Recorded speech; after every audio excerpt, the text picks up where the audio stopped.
This is our second lecture video for Chapter 13, Chemical Kinetics. And in the last video lecture, we were looking at the average and the instantaneous rates. Well, now we want to start off by looking at how we actually measure those reaction rates. In order to measure the rate of reaction, you need to be able to measure the concentration of at least one component in the mixture at many points in time. So there are two ways of approaching this problem. First, for reactions that are complete in less than 1 hour, it's best to use continuous monitoring of the concentration. So these are fairly faster reactions.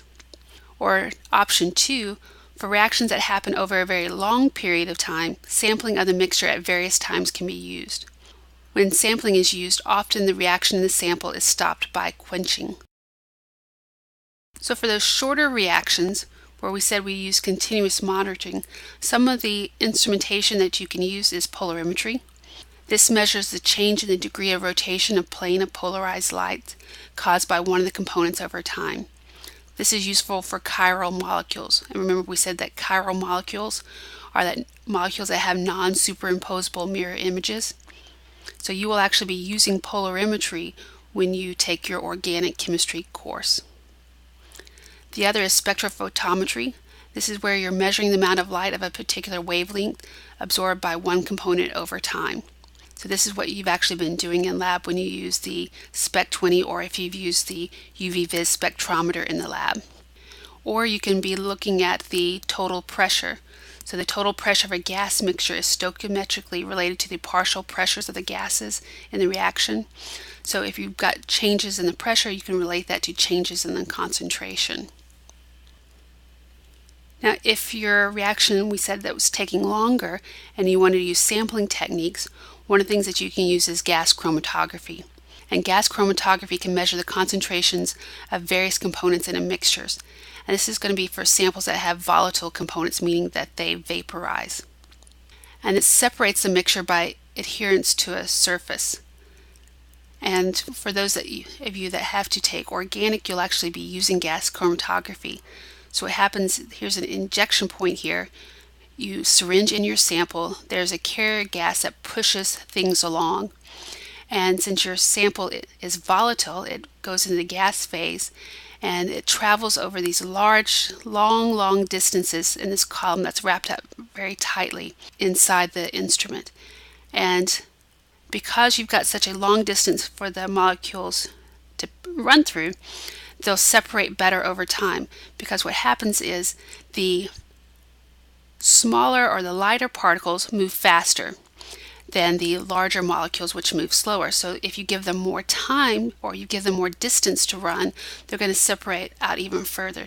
So this is how you can separate out some of those components. And then you have a detector here. So here, this first peak is the first compound that comes out of the instrument, and then the second compound that was slower comes out next. And by measuring the area under the curve, you can calculate the concentrations of those different species. You can also draw off periodic aliquots, so occasionally taking out samples from the mixture and doing a quantitative analysis. An example of a quantitative analysis could be a titration or a gravimetric analysis. Now, one of the terms that we'll be using when we talk about kinetics and the reactions is the reaction order. And the exponent on each reactant in the rate law is called the order with respect to that reactant. And the sum of those exponents on the reactants is called the order of the reaction. So let's look at this example reaction here where we have two equivalents of NO combining with one equivalent of oxygen to make two equivalents of nitrogen dioxide.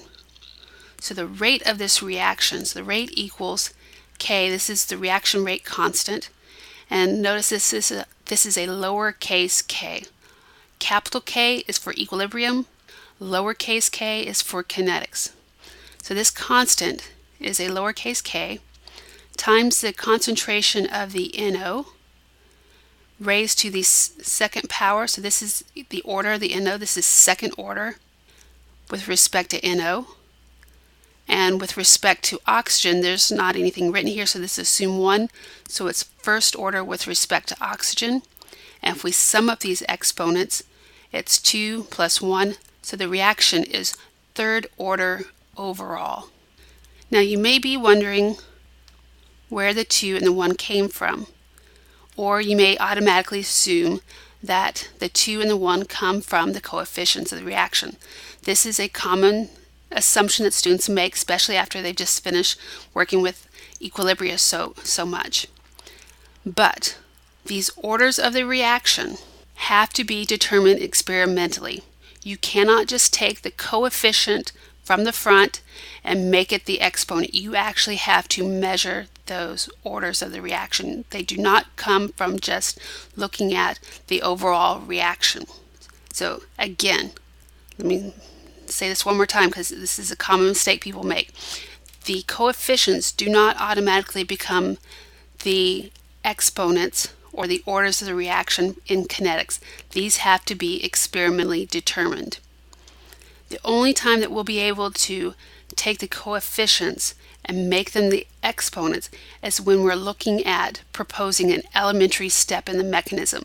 But most of the time we do not know the mechanism and we just are given the overall reaction. So to get the orders with respect to the reactants, then we must measure those orders experimentally. We cannot just look at the coefficients out in front.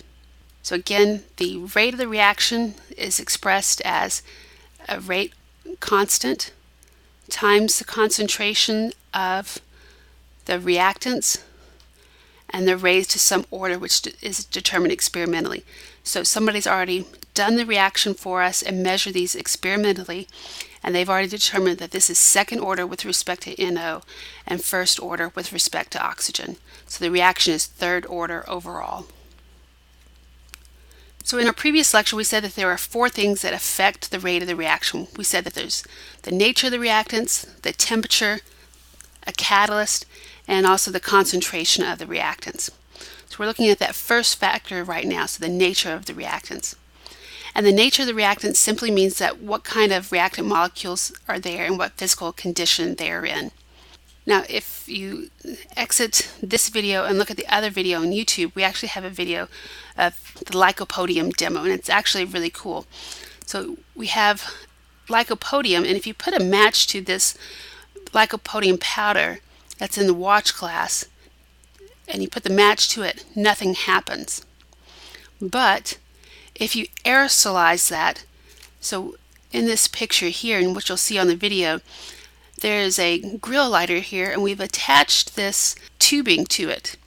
And at the end of the tubing, near the flame of the grill lighter, we've put some lycopodium in there. So the person here blows through very rapidly and it sprays the lycopodium out in the air.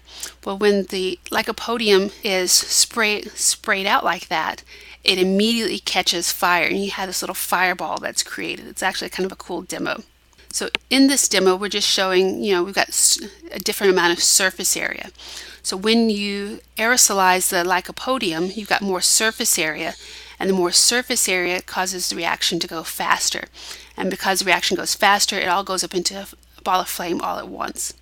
So this is why sometimes you hear about grain silos actually exploding, because you get the grain aerosolized in the air. You've also had some of these explosions at some bakeries and candy production facilities because they're working with so much sugar, and the sugar becomes, you got fine dust in the air, and the sugar will actually catch on fire if they're not careful. They don't keep the area clean enough. It's all because you have more surface area. Another example of increasing the surface area and getting things to go faster, think about dissolving your sugar in your coffee. Most people have granular sugar and they put it in their coffee because it dissolves faster than sugar cubes. If you get a big lump of sugar, it takes forever for that lump of sugar to dissolve. I know there's a couple of restaurants that I really enjoy, but I don't like getting their coffee because they serve their sugar in cubes, and by the time the sugar dissolves, my coffee's cold and I don't get to enjoy my coffee. But let's look at some of the other things that are components of this nature of the reactants that affect the reaction rate. First of all, small molecules tend to react faster than larger molecules. Gases tend to react faster than liquids, which react faster than solids. Powdered solids are more reactive than blocks because you have more surface area for contact with other reactants. and certain types of chemicals are more reactive than others. So this is where we'll discuss the activity series of metals when we look at the electrochemistry chapter. Also, ions react faster than molecules because there's no covalent bonds that need to be broken. So those are some of the factors that we're looking at when we're talking about the nature of reactants. So the molecule size, the state, the surface area, what type of chemical it is, and the nature of the bonding in that chemical. Now let's look at factor 2, temperature. Increasing temperature increases the reaction rate. So just like when you're talking about dissolving the sugar cube in the coffee takes longer than dissolving the granular sugar, if I had cold coffee, it would take longer for my coffee to dissolve the sugar than it would when the coffee's nice and hot. Now, another example that we have for looking at how temperature affects the rate of reaction, if you have the glow sticks. If you take the glow stick and put it in cold water, this actually slows the reaction down, and it'll still glow, but it's not nearly as bright. But if you put the glow sticks in hot water, the reaction goes much faster and it appears brighter. So this is the reaction that's happening. You're reacting hydrogen peroxide and this organic molecule, and it's going to cleave that carbon-carbon bond there, and it's going to make carbon dioxide as it reacts with the hydrogen peroxide. So it makes this alcohol and carbon dioxide, and it gives off light in the energy. So light is a product. So increasing the rate of the reaction, you're going to see more light given off when the reaction is warmer.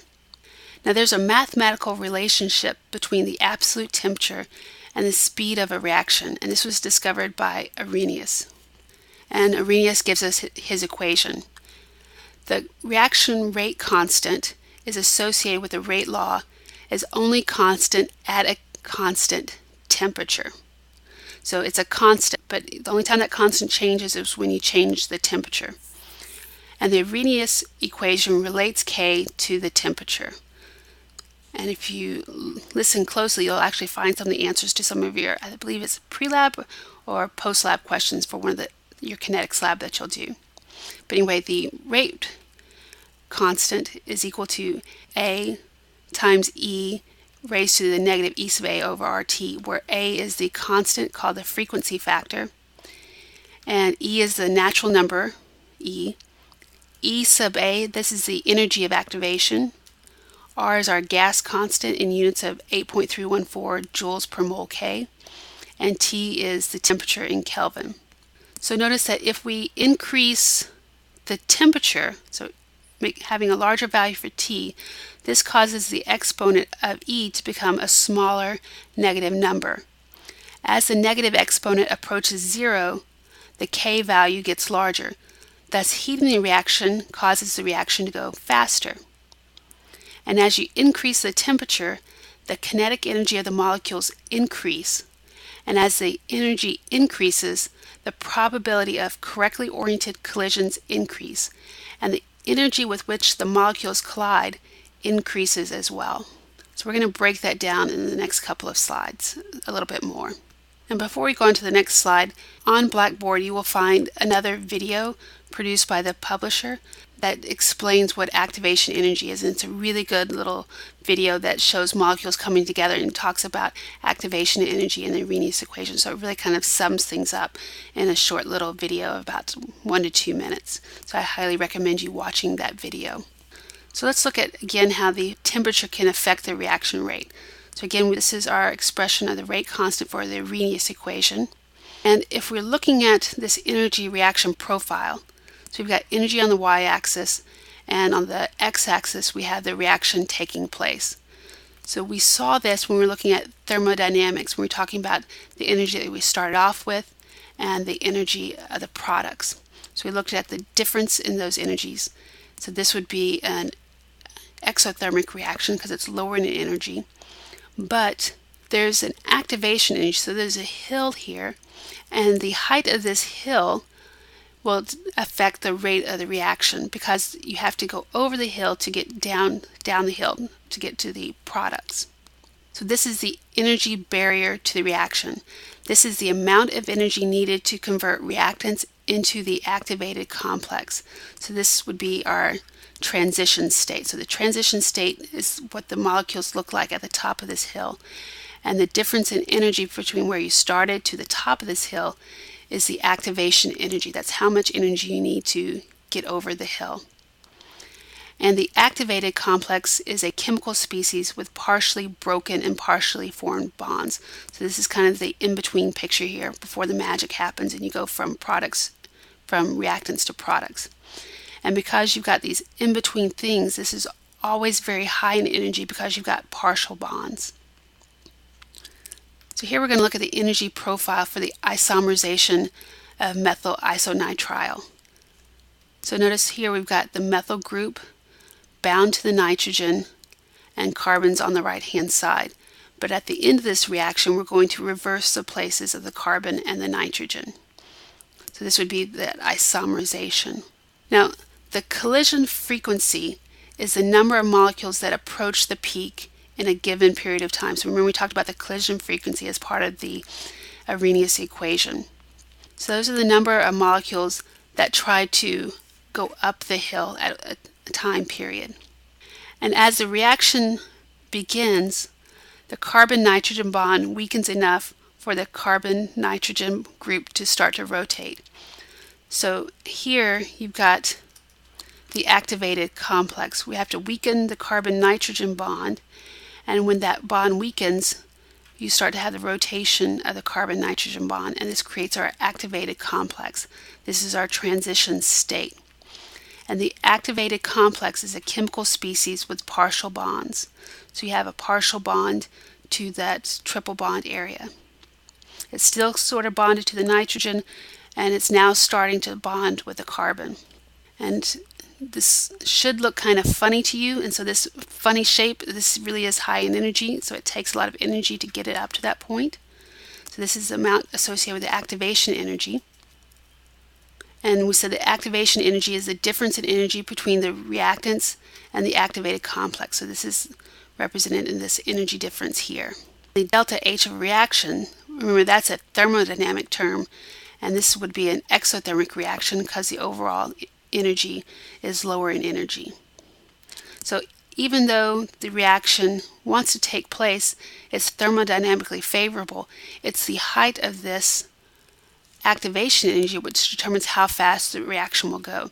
So if it's too high, the reaction's too slow and it may not really go. But if it's low enough and there's enough molecules that have enough energy and the right orientation, they'll actually go over the hump and they'll be lower in energy when it makes the product where the carbon is bound to the other carbon.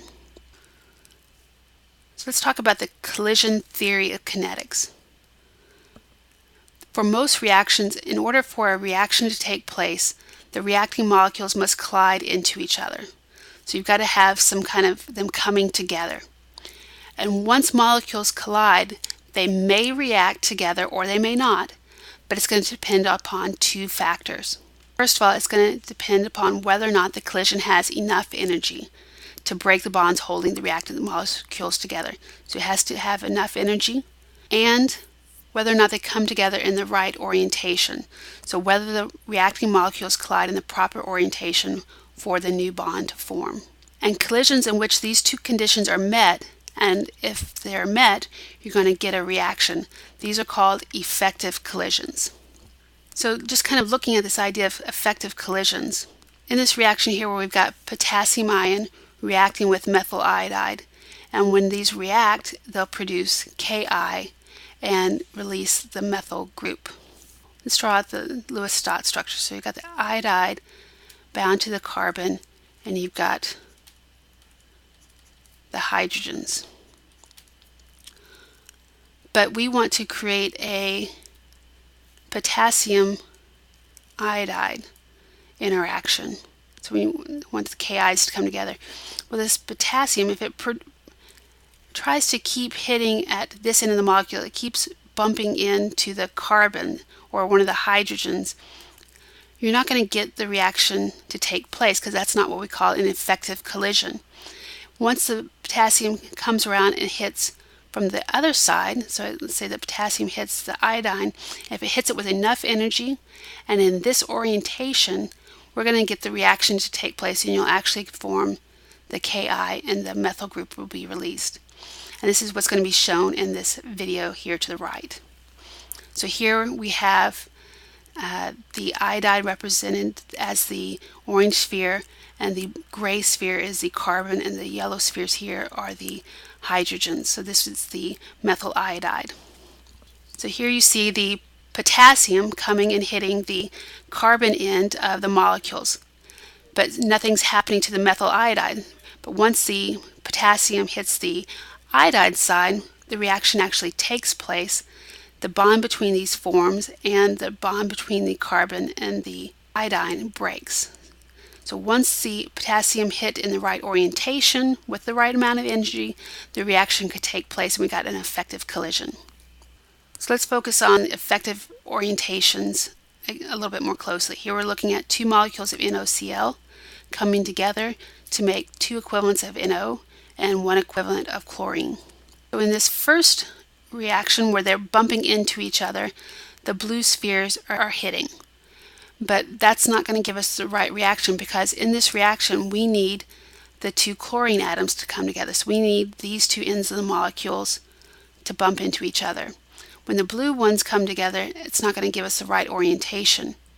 And when the green hits with the blue, that's still not the right orientation, so we're not going to get a reaction. But when these greens come together, you get the new bond being formed between the chlorine, and then the oxygen-chlorine bond here will break. So you get the breaking of these bonds. So this will give you your NO and your other equivalent of NO, and then now your chlorine gas molecule. So this is how we get the reaction to go. So this is an example of an effective collision. Now we said not only do the molecules have to come together at the right orientation, they also have to have the right amount of energy.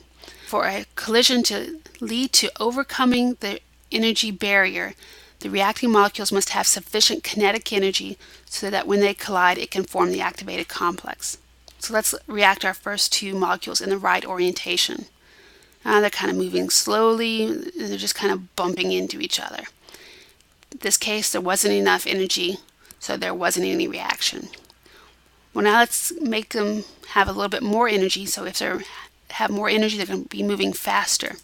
So these two molecules, when they come together with more energy, then the reaction may occur. So they have a possibility of occurring because it has the right orientation and it has enough energy. Sometimes I also like to use another analogy when we're in class about this whole idea of kinetic energy. Let's say I'm standing next to another student, this student Katie. And Katie is a pretty good-natured student. I'm just kind of taking my finger and I'm tapping her on the shoulder as I'm talking. And as I'm tapping her, she may get a little annoyed, but she'll put up with it. She's pretty nice. But let's say now I decide, for whatever reason, I'm just going to take it. I'm just going to punch Katie, and I'm just going to hit her really hard. Well, at this point, Katie, who's usually nice and docile, is probably going to get very upset now because I've added more energy. I've created a reaction because I've hit hard enough. So this is kind of my analogy for molecules coming together. If they're just bumping into each other lightly, there's not going to be enough energy to cause a reaction to occur. But if you hit them together harder, they're going to have more energy, and so that more energy is going to translate into the reaction likely occurring. So how do we give those molecules more energy? Well, one of the ways to do that is by increasing the temperature. And we said that increasing the temperature, also increasing the rate constant of the reaction so that it'll go faster. Now going back to the Arrhenius equation, that exponential factor in the Arrhenius equation is a number between 0 and 1. And it represents the fraction of reactant molecules that have sufficient energy so they can make it over that energy barrier. And the higher the energy barrier, which means the larger activation energy, the fewer molecules that have sufficient energy to overcome it. So in this reaction here, we're looking at energy on the x-axis and the fraction of molecules on the y-axis. And at this dotted line x, this is where the energy of activation is. So if most of the molecules have energy less than this energy of activation, we're not going to have the reaction to occur. But once you have more molecules that have that extra energy, then the reaction will occur. And the area under the curve, so this purple line here at this first temperature under the blue line represents the number of molecules that have sufficient energy to overcome that energy of activation. And that extra energy comes from converting the kinetic energy of motion to potential energy when the molecules collide. So increasing the temperature increases the average kinetic energy of the molecules. Therefore, increasing the temperature will increase the number of molecules with sufficient energy to overcome the energy barrier. Therefore, increasing the temperature will increase the rate of the reaction. So again, going back to our graph here, so the blue line represents the lower temperature. So at a lower temperature, the average energy of the molecules is going to be lower. But as you increase the temperature, so this is represented by the red line, so this is at a higher temperature, you have most of the molecules have a higher average energy, but the curve is also spread out. The peak is more diffuse. So notice that if we look at the area under the curve, that there is a larger area, so there are more molecules that have enough energy to overcome that activation energy. So since there are more molecules that have that energy, and it's more likely for a reaction to occur, this is why the reaction goes faster, because you have more molecules that have sufficient energy to overcome the activation energy barrier. Again, going back to the Arrhenius equation, A is the factor called the frequency factor, and is the number of molecules that can approach and overcome that energy barrier. Now there are two factors that make up that frequency factor A. So we can actually break up A into two different things, P and Z. And P is the orientation factor, and Z is the collision frequency factor. The more complex the reactant molecules, the less frequently they will collide within the proper orientation. So remember that methyl iodide, they had to come together in the right orientation. The fewer ways that those can come together and create a right orientation, the less likely that reaction is to occur, that frequency factor goes down. Now if you're talking about spheres coming together, spheres are perfectly round, and it doesn't matter how they come together because you'll get the right orientation. So that coefficient, or that P value, will be 1 because it doesn't matter which one they come. So any orientation which they come in together is okay. And reactions where the symmetry results in multiple orientations leading to reaction, that P value will be slightly less than 1. But for complex molecules, and they only maybe have one orientation that produces the right orientation, they only have one way that the molecules can come together to produce that correct orientation, they're going to have a P value of much, much less than 1. And so this is going to apply to most reactions. Now there are occasions where you can have reactions where the P value is greater than 1, and this is when an electron is transferred without direct collision, but we're not going to be focusing on those reactions, but it can occur. Okay, so we looked at the nature of the reactants and how they affect the reaction rate. So we talked about things like surface area or the state, so solid, liquid, or gas. And we just finished discussing how temperature affects the reaction rate. Now let's look at catalysts. And catalysts are substances which affect the speed of the reaction, but they themselves are not consumed. So they do their thing and they're released, and you don't lose them, they're not consumed. And most catalysts are used to speed up a reaction, and these are called positive catalysts. Now you can actually have catalysts that slow a reaction down, and these are called negative catalysts.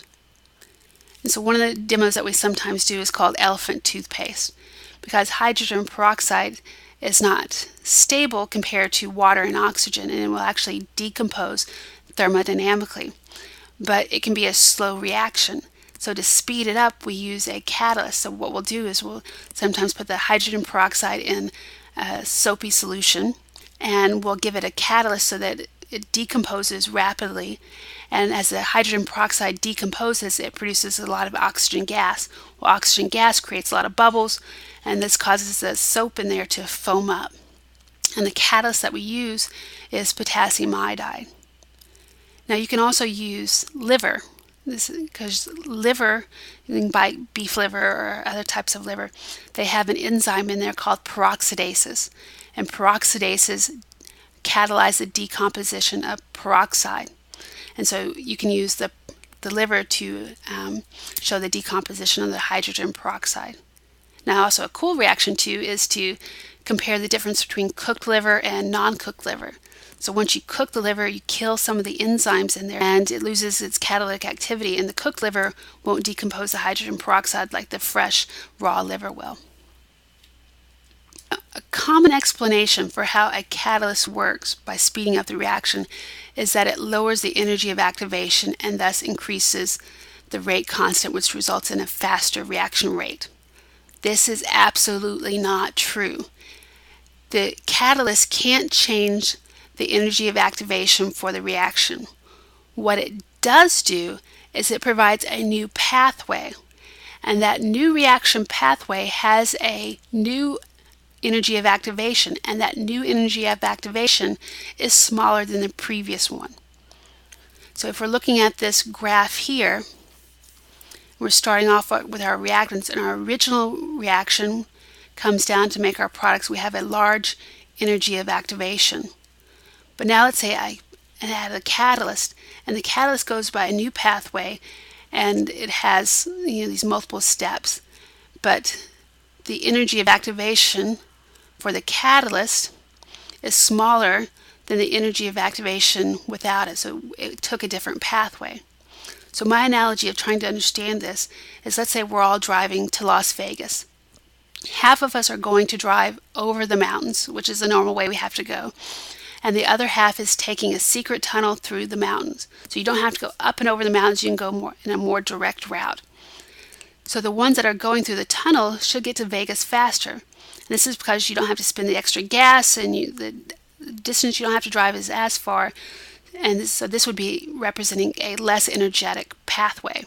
And so you took a different route, and that different route had a lower energy of activation. You didn't have to go up and over the mountains. You just drive on flat land. So we took a different pathway that had lower energy, but we all wound up in the same place. So, the reactants would be us starting in Fresno, and the products would be us ending up in Vegas. So we both went to the same place. We just took different pathways. Just those that went through the tunnel didn't have to expend as much gas and energy, so we got there faster. And by the way, the secret tunnel does not exist, or at least yet that I know of. Now the catalyst will be examined again in more detail in later slides. We're just looking at those 4 different factors that affect the rates of reaction. So we said the nature of the reactants, the temperature, catalyst, and also the reactant concentration. And generally, the larger concentration of reactant molecules, the faster the reaction. This is because you're increasing the frequency of reactant molecules that come in contact, and the concentration of gases depend on the partial pressure of the gas. So the higher the pressure, the higher the concentrations. Also, concentration of solutions depend on the solute to solution ratio, the molarity. So that ends our second lecture video. And in the third lecture video, we will be looking at the rate law and how it's actually determined.